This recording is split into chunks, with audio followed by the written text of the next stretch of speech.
Hi, Jesse here with eTrailer. Today we're going to be taking a look at and installing the Roadmaster battery disconnect with switch for flat-towed vehicles on this 2024 Chevrolet Silverado 1500. One thing I did want to address is that this may say that it's for diesel vehicles only. However, this will work just fine on a gas engine. The reason we chose this option today is because of the manual switch. Our neighbor wanted the manual switch. A lot of the other options are automatic, and the other manual switch options were just too bulky. We couldn't fit it where we wanted to put it.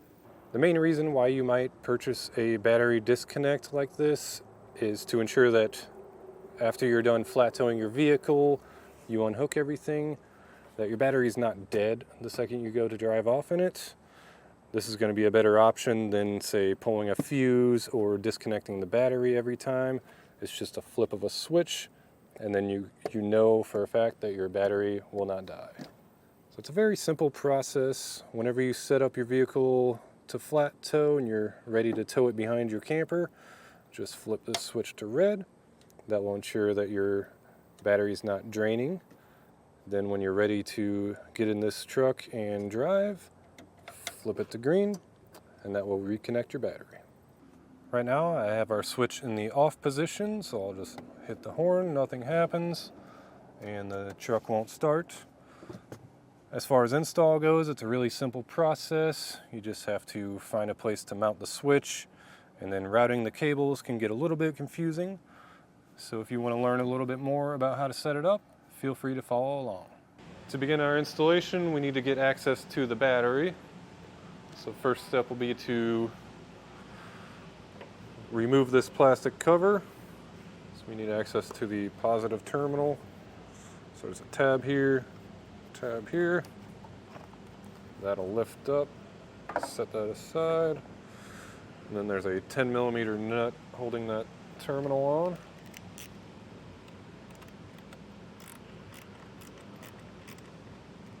Loosen that up.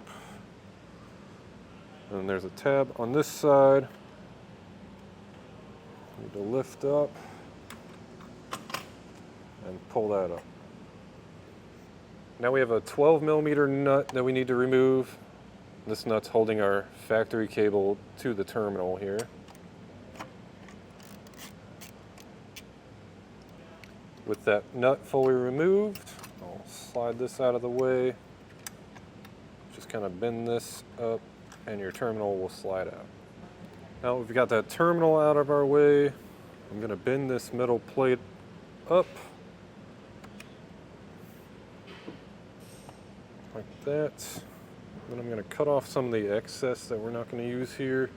Before I do that, I want to put some electrical tape on that battery terminal just to ensure that while I'm cutting we don't make any contact with it.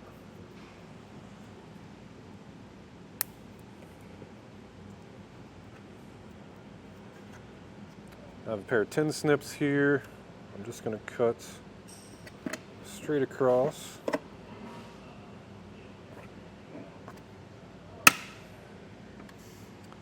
So because we're going to have to turn this terminal, there's not room here. I'm going to have to trim some of this plastic out of my way. So before I do that, there's a tab back here. Pull out so I can lift it up just to get it away from that terminal. Then I'll take my multi-tool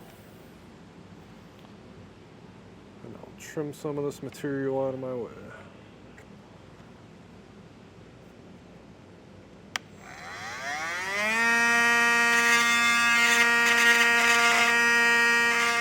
So here's a closer look at what I cut, just so you can get a sense of what I was trying to accomplish.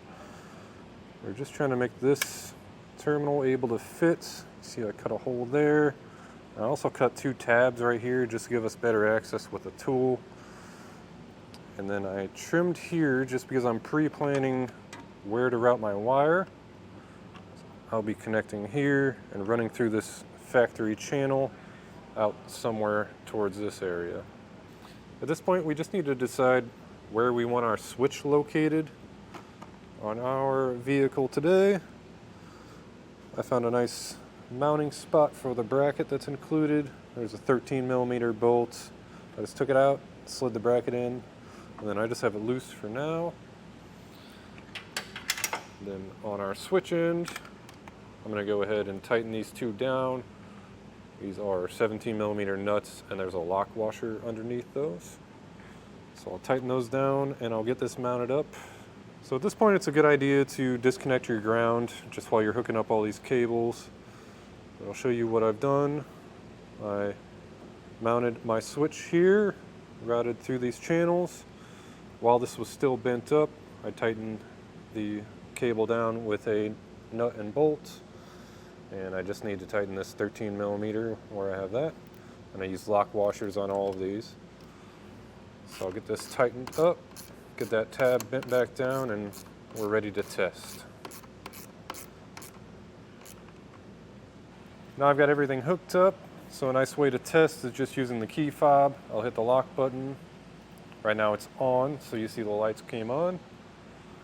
When I turn this knob to off,